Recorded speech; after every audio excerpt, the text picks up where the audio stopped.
Calendar से भी हम लोग देख लेते हैं कि आने वाला त्यौहार कौन कौन सा है।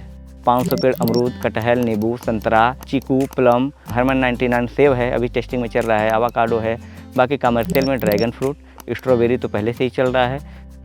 12 साल में कम से कम लगभग 3-4 जिलों की मंडियों को टच किए हैं। 7 लाख का हम लोग स्ट्रॉबेरी बेचे थे सिर्फ 8 विश्व खेत में। जब तक आपके पास संसाधन नहीं होगा, जब तक मैन पावर कम नहीं होगा, तब तक खेती से अच्छी अर्निंग नहीं की जा सकती है। 30 एकड़ ज़मीन में, 20 एकड़ ज़मीन में जितना भी सिंचाई करना होता है मैं खुद अकेले कर लेता हूँ उसको। मेरे 5 बिस्वा से लेकर 50 बीघा तक का सफ़र है, वो इन्वेस्टमेंट मेरा बिजनेस में ही है। एक सूत्र मैं लेकर चलता हूँ कि बिजनेस का 90% पैसा बिजनेस में इन्वेस्ट करना है और 10% गाड़ी और बंगला पर खर्च करना है।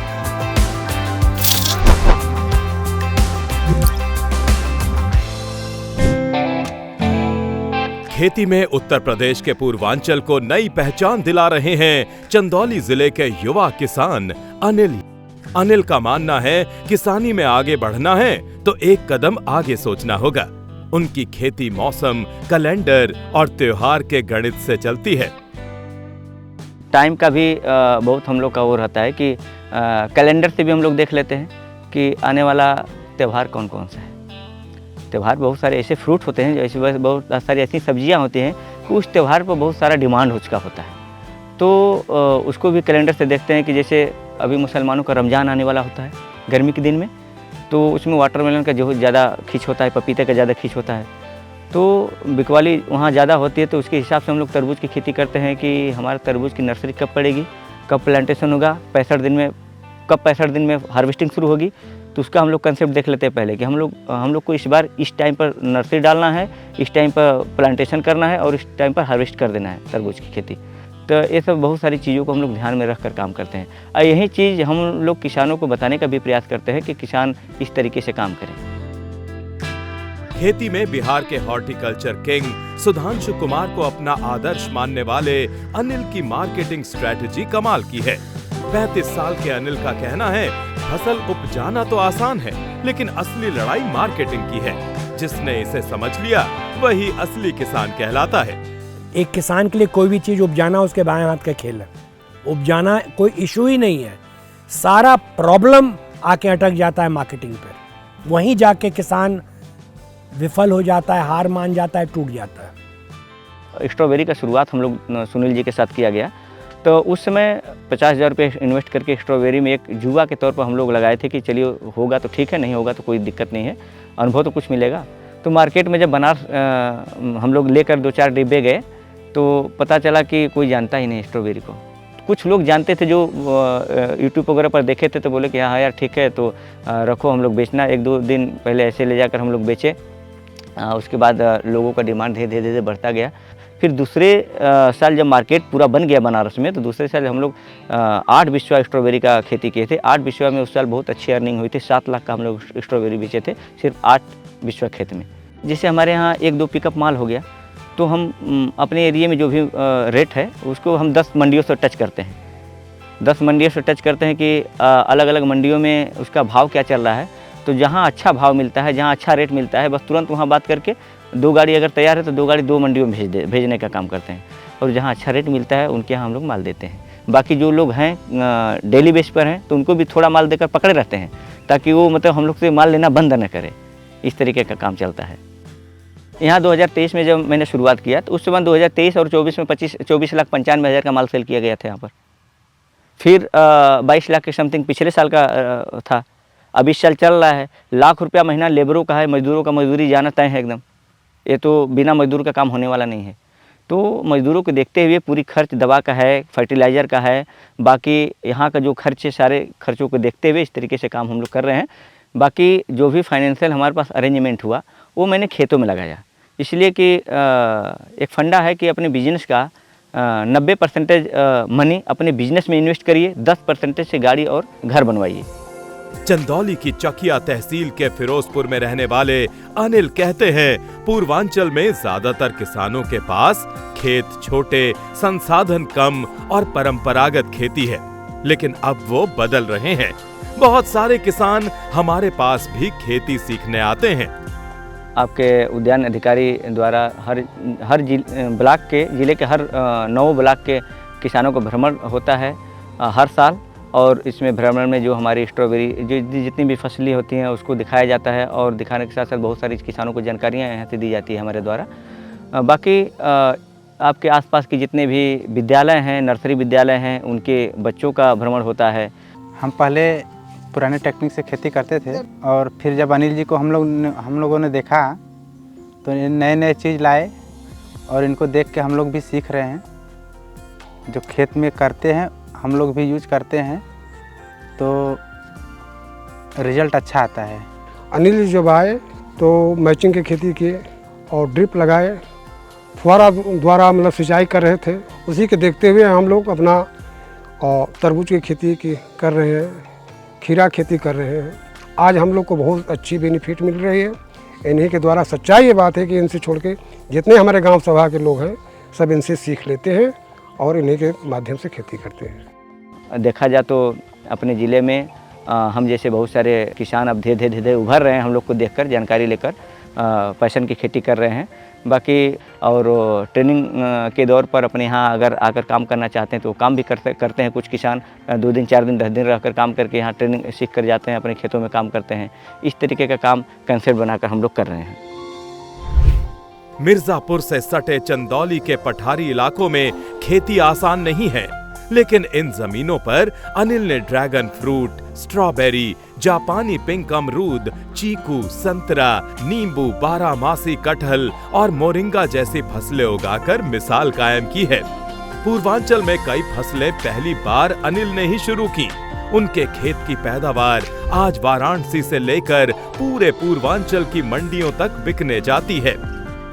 2018 और 19 का समय था। उस समय जब हम लोग लगाए स्ट्रॉबेरी, तो उसमें पूर्वांचल में पहली बार हम लोग स्ट्रॉबेरी लगाने का काम किए थे। कोई किसान नहीं था, वाराणसी के किसी भी मंडी में स्ट्रॉबेरी का प्रचलन नहीं था, किसी भी मंडी में स्ट्रॉबेरी नहीं आ रही थी बाहर से, कोई जानता नहीं था। इस तरीके से काम करने के बाद हम लोग स्ट्रॉबेरी पाए, और 2018 से लेकर 2023 तक हम लोग मानिकपुर में काम किए, सैयद राजा ब्लॉक में। हम लोग 2023 तक बहुत सारी खेतियों को छोड़ दिए थे। जैसे पहले था बिना मल्चिंग का खेती करना था, तो 2015 में ही हम लोग इजराइल की मल्चिंग तकनीक का इस्तेमाल किया। 2015 में ताइवान का तरबूज खरबूज लगाना शुरू किया, जो कि इधर किसी ने नहीं लगाया था। उसके बाद मैं शिमला मिर्च की भी खेती किया था, जो कि ज़िले में पहली बार शिमला मिर्च की खेती को मैं दिशा दिया था। उसके बाद ड्रैगन फ्रूट की भी खेती शुरुआत की गई है। बहुत सारी खेतियों का कंसेप्ट चल रहा है अपने यहाँ। इसमें कई चीज़ें हमारे यहाँ कमर्शियल हैं और कई चीज़ें टेस्टिंग में हैं। जैसे हरमन 99 सेब है, अभी टेस्टिंग में चल रहा है। आवाकाडो है, उसके बाद चीकू है, प्लम है, वाटर एप्पल है। ये सब सारी चीज़ें हमारे यहाँ टेस्टिंग में चल रही है। बाकी कमर्शियल में ड्रैगन फ्रूट, स्ट्रॉबेरी तो पहले से ही चल रहा है। हमारे यहाँ 2 एकड़ में भी ड्रैगन फ्रूट लगा हुआ है, 1 एकड़ में स्ट्रॉबेरी है। उसके बाद पपीता भी लगाया गया है, ताइवान का रेड रेड्डी, जो कि 4 एकड़ में लगा हुआ है। अब हार्वेस्टिंग होकर लास्ट स्टेप चल रहा है पपीते का। बाकी 2 एकड़ में अमरूद लगा हुआ है, 2 एकड़ में नींबू लगा हुआ है, और 1 एकड़ में लगभग आपका संतरा और बारहमासी कटहल है। मोरंगा की खेती है बारहमासी वाली, इसको भी हम लोग बढ़ा रहे हैं। तो टाइमिंग को देखते हुए मार्केट में इसकी कीमत इस साल रहेगी कि नहीं रहेगी, इसकी भी हम लोग आकलन कर लेते हैं कि बीज भंडार से कितना बीज किस चीज़ का बिका हुआ है। वो बीज भंडार वालों से 10 बीज भंडारों से पूछेंगे तो बता देंगे कि नहीं इस साल टमाटर का बीज अधिक बिका है, शिमला का बीज अधिक बिका है, मिर्च का बीज अधिक बिका है। तो पता लग जाता है कि उसका बीज इस साल मार्केट नहीं रहेगा। तो इस तरीके से भी हम लोग जांच परख कर काम करते हैं और समय से हमेशा आगे काम करने का काम करते हैं। अनिल पार्टनरशिप फार्मिंग पर बड़ा जोर देते हैं। उनका मानना है खेती में सफलता 3 चीजों पर निर्भर करती है: साझेदारी, टेक्नोलॉजी और हॉर्टिकल्चर। उनके यहाँ खेत कोई और संभालता है और मार्केट कोई और। कॉन्सेप्ट ये है पार्टनरशिप में काम करने का कि एक व्यक्ति हर चीज़ों को मैनेज नहीं कर पाता है, ठीक है। उसमें होता क्या है, जब 2 लोग एक साथ होते हैं तो वो खेती में आने वाली तमाम तरह की जो कठिनाइयाँ होती हैं उसको अलग अलग तरीके से डिवाइड कर लेते हैं अपने नॉलेज के अकॉर्डिंग। उस हिसाब से हम लोग दोनों लोग मैनेज कर रहे हैं इस फार्म को, और बेहतर तरीके से, अत्याधुनिक तरीके से इसको हम लोग ले जाना चाहते हैं और उन चीज़ों की खेती करना चाहते हैं जो इस पूर्वांचल में नहीं होता है। कोई मार्केट संभाल रहा है, कोई फर्टिगेशन संभाल रहा है, कोई सिंचाई संभाल रहा है, या कोई खेती की तैयारी कर रहा है। इस तरीके से मिलजुल कर काम किया जा सकता है, तो इसको अच्छी दिशा दी जा सकती है। इससे पहले तो हम लोग फ्लड इरीगेशन करते थे, ड्रिप वगैरह से नहीं काम करते थे। जब 2023 में यहाँ कदम रखा गया तो जैन इरीगेशन का ड्रिप इरीगेशन से काम करना शुरू किया गया। इरीगेशन में भी मैंने कई लोगों से सलाह लिया, कई कंपनियाँ हमारे उद्यान विभाग से रन कर रही हैं कि किस कंपनी का अच्छा होता है, तो उद्यान विभाग से मिला गया, उद्यान अधिकारी से बात की गई तो उन्होंने बताया कि जैन इरीगेशन बहुत अच्छा काम कर रहा है फील्ड में, उसका सर्विस बहुत अच्छा है। कहाँ कहाँ लगा है ज़िला में, उनसे भी नंबर लेकर उन किसानों तक मैंने भ्रमण किया, उनसे पूछा, उनसे सारी चीज़ें की जानकारी ली गई तो उन्होंने बताया कि हमारे 4 साल से 3 साल से लगा हुआ सर्विस अच्छी चल रही है। तो इसकी वजह से जैन इरीगेशन को ही उद्यान विभाग से हम लोग फार्म डालकर वहाँ से ड्रिप लगाने का काम किया। जैन कंपनी का drip irrigation, micro sprinkler, mini sprinkler सारी व्यवस्थाओं को लेने के बाद यहाँ काम शुरू किया गया, क्योंकि हम लोग समझ चुके हैं 12 साल के फार्मिंग में मैं समझ चुका हूँ कि जब तक आपके पास संसाधन नहीं होगा, जब तक मैन पावर कम नहीं होगा, तब तक खेती से अच्छी अर्निंग नहीं की जा सकती है। सिंचाई के लिए लगभग 30 एकड़ ज़मीन में, 20 एकड़ ज़मीन में अधिक से अधिक मैन पावर चाहिए, वो हम अकेले खुद कंट्रोल कर लेते हैं। दिन रात जितना भी सिंचाई करना होता है मैं खुद अकेले कर लेता हूँ उसको। कभी 5 बिस्वा जमीन से कमर्शियल फार्मिंग की शुरुआत करने वाले अनिल आज करीब 50 बीघा यानी 30 एकड़ में लीज पर खेती कर रहे हैं। 12 साल के खेती के सफर में वो 8 बार असफल हुए, लेकिन हार नहीं मानी। उनका कहना है आवश्यकता ही आविष्कार की जननी है। अब वो अपने बाग को एग्रो टूरिज्म मॉडल पर प्रमोट कर रहे हैं। 2012 से लेकर अब तक 12 साल के फार्मिंग में मैंने 8 बार मैं फेल हुआ। फेल होने के साथ साथ मैंने कभी भी हार नहीं मानी और जो जहाँ से कमियाँ हुई उसको देखते हुए उसमें से किस हिसाब से कमी हुई थी उसको हम लोग संजोने का काम किया और उसकी कमियों को लेकर, अनुभव को लेकर आगे बढ़ने का हम लोगों ने काम किया है। देखिए, एक कहावत है कि आवश्यकताएं आविष्कार की जननी होती है। तो जब मैं 10 साल काम किया बाहर में, 2 जगह फार्म हाउस लिया गया, 2 लोगों के साथ काम किया गया, तो जो ज़मीनें वहाँ की थी वो समतल ज़मीनें थी। वहाँ पर फ्लड इरीगेशन करना बहुत आसान था, अच्छे तरीके से हो जाता था, कोई दिक्कत नहीं आती थी। लेकिन जो हमारी ये चकिया ब्लॉक में जो ज़मीन ली गई फिरोजपुर गांव में, ये पठारी ज़मीन है, तो इसमें बिना इरीगेशन का, ड्रिप इरीगेशन का संभव नहीं खेती लगी। इसकी वजह से हम लोग की मजबूरी बनी कि बिना ड्रिप इरीगेशन का काम नहीं हो सकता। इस तरीके से हम लोग का सफ़र आगे बढ़ता गया। अब यहाँ जो हमारी ज़मीन ले ली गई है, एक कंसेप्ट इसका अलग है कि एग्री टूरिज्म और किसान ट्रेनिंग सेंटर। मैंने 12 साल के फार्मिंग देखा कि हम जैसे किसान, बहुत सारे किसान ऐसे हैं कि जो कि करना तो बहुत कुछ चाहते हैं, लेकिन बहुत सारी जानकारियाँ नहीं उनके पास हैं, बहुत सारे संसाधन नहीं उनके पास है। इसके वजह से वो बहुत अच्छे तरीके से काम नहीं कर पाते हैं। आज वो पुरानी पद्धति से काम करना पसंद करते हैं। लेकिन आज अगर खेती में मुनाफा देखा जाए तो जिसके पास अधिक संसाधन है, जिसके पास अधिक जानकारी है, वो अधिक मुनाफा कमा रहा है, अच्छे तरीके से काम कर पा रहा है। खेती शुरू करने से पहले अनिल ने कई साल बीमा कंपनी में नौकरी की थी, लेकिन पढ़ाई के दौरान ही तय कर लिया था करना तो बिजनेस ही है। पिताजी चाहते थे कि वो नौकरी करें, पर किस्मत उन्हें वहीं ले गई जहां वो सबसे ज्यादा चमक सकते थे, खेती के आंगन में। पढ़ाई के दौरान ही मेरा कंसेप्ट ये था कि हमको नौकरी नहीं करनी है, करना है तो बिजनेस ही करना है। उसके बाद 2007 से ही जब मैं इंटरमीडिएट कर रहा था तो मुझे एक बीमा कंपनी मिली। हमारे रिलेटिव कुछ लोग थे जो बीमा वगैरह का काम करवाते हैं लोगों से। लगभग 5 साल तक मैंने बचत बीमा का काम किया। तो बीमा कंपनी में हमारे साथ एक शख्स जुड़े थे जो ब्रिजेश कुमार मौर्य थे, धानापुर के थे। वो हम दोनों साथ में काम करते थे। काम करने के बाद जब कंपनी डिस्टर्ब हुई तो हम लोग दोनों लोग NTPC में चले गए। वहाँ से काम 8 महीने तक लगभग किया गया। बाकी हमको नौकरी पसंद नहीं थी। इसकी वजह से फिर मैं पुनः बिजनेस का रुख लेने के लिए मैं घर वापस चला आया। तो इस बात को आने के बाद पिताजी हमारे बड़े नाराज़ हुए कि लोग नौकरी करने के लिए जा रहे हैं, नौकरी मिल नहीं रही है, आए वापस चले आ रहे हैं घर पर। तो बड़ा नाखुश थे। 4-6 महीने बातचीत नहीं बनी उनसे। तो मैं पिताजी से बोला कि हमको खेत दे दीजिए कुछ, थोड़ा सा हम लोग खेती बाड़ी से शुरुआत करते हैं। अब पारंपरिक खेती धान गेहूं की कर रहे हैं पहले से, हम सोचा कमर्शियल खेती किया जाए, कुछ टेक्निकल खेती किया जाए, उसमें से कुछ कम एरिया में ज़्यादा मुनाफा कमाया जाए। तो नाखुश ऐसे ही थे पिताजी। लेकिन फिर उन्होंने हमको दिया 5 बिस्वा खेत, किलो देखो क्या कर सकते हो अभी। उसके बाद 5 बिस्वा में मैं प्लान किया खीरे की खेती का। उस खीरे की खेती से मैंने 19,447 रुपये का खीरा बेचा था। वो इनकम आज भी हमें याद रहती है, वो हमेशा याद रहेगा।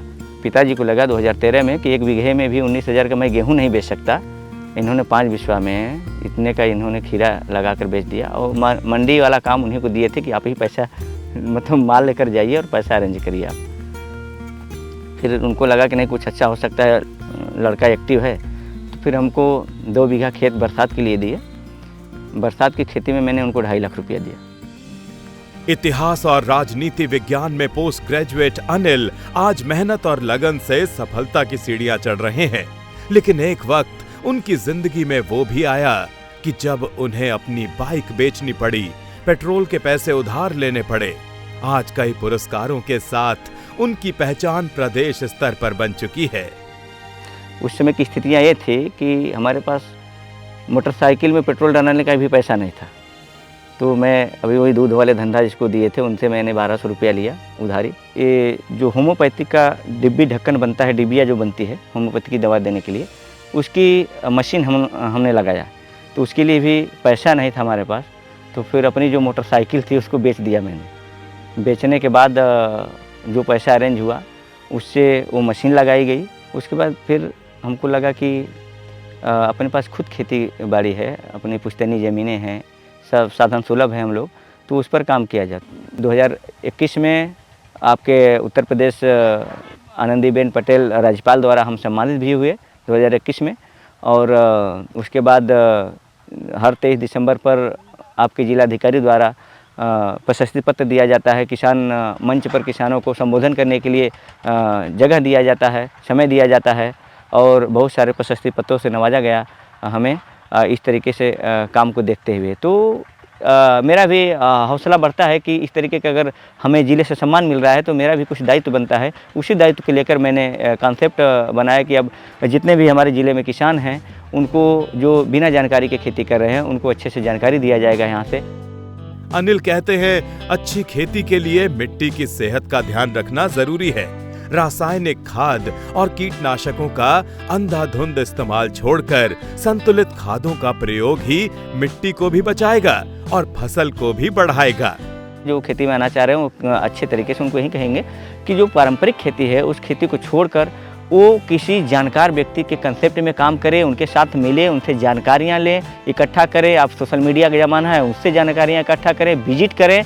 उसके बाद अगर कदम किसी फसल के लेकर रखते हैं तो उनके लिए प्लस पॉइंट होगा, ज़्यादा उनके लिए कामयाबी का वो सफ़र दिखेगा उनके लिए। ऑर्गेनिक पर नहीं अगर किसान जाएंगे तो आने वाली मिट्टियाँ जो है वो हमारे खेती योग्य नहीं रह पाएगी। जिस तरीके का फर्टिलाइज़र और रासायनिक दवाओं का इस्तेमाल किया जा रहा है, इस कंसेप्ट को देखकर हम लोग बेस्ट डीकम्पोजर जो मिट्टी में बैक्टीरिया बढ़ाने का काम करता है, उसके कंसेप्ट में हम लोग जैसे DAP, urea, potash, sulphur, magnesium, उसके बाद जिंक वगैरह का जो कल्चर आ रहा है उसको हम लोग डालकर डिकम्पोज करके उसमें बैक्टीरिया बढ़ाकर छोड़ने का काम कर रहे हैं। और वर्मी कंपोस्ट भी बनाने का हम लोग काम कर रहे हैं कि थोड़े एरिया में भी शुरू किए हैं। नाइट्रोजन हमारे खेतों को ज़्यादा नुकसान कर रही है, तो नाइट्रोजन पर जो यूज करने का तरीका है, जैसे नाइट्रोजन में 46% यूरिया होता है।